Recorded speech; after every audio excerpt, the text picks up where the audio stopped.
我哋傳統咧骨科疾病咧，從頭到腳好多關節嘅病，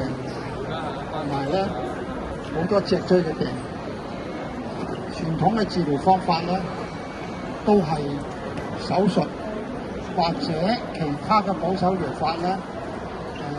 例如針灸啊、推拿啊、石醫啊、物理治療啊咁樣。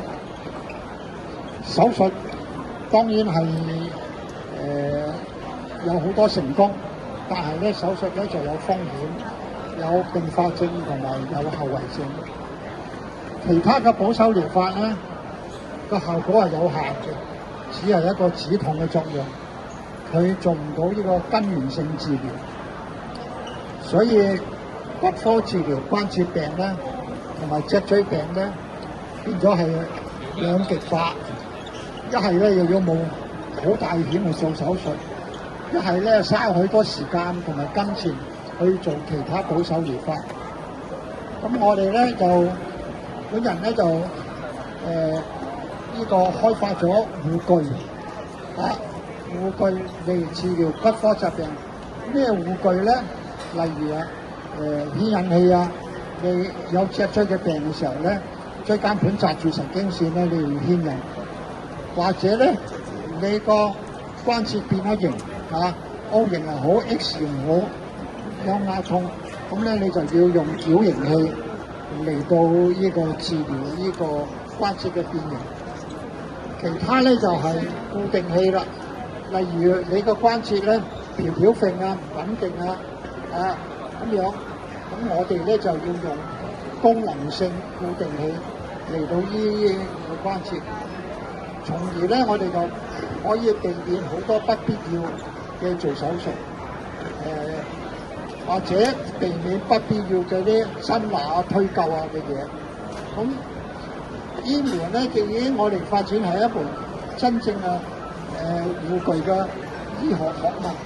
結果發展係一種真正嘅行業，幫到好多患有呢啲關節病同埋脊椎病嘅病人咧，得到有一個好安全、好平安、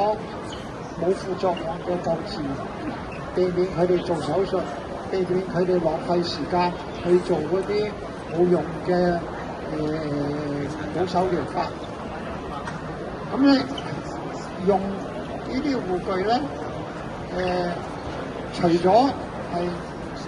俾一般老百姓可以用或者係嗰啲專業人士可以了解，將來咧呢個護具行業咧會入到醫學院咧，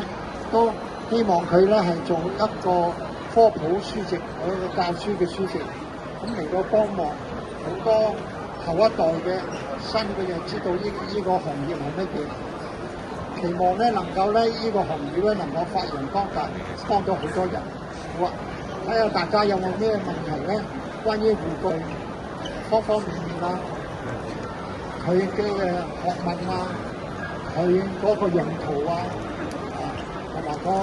未來嘅趨勢係點樣咧？我哋可以隨時發問咁樣。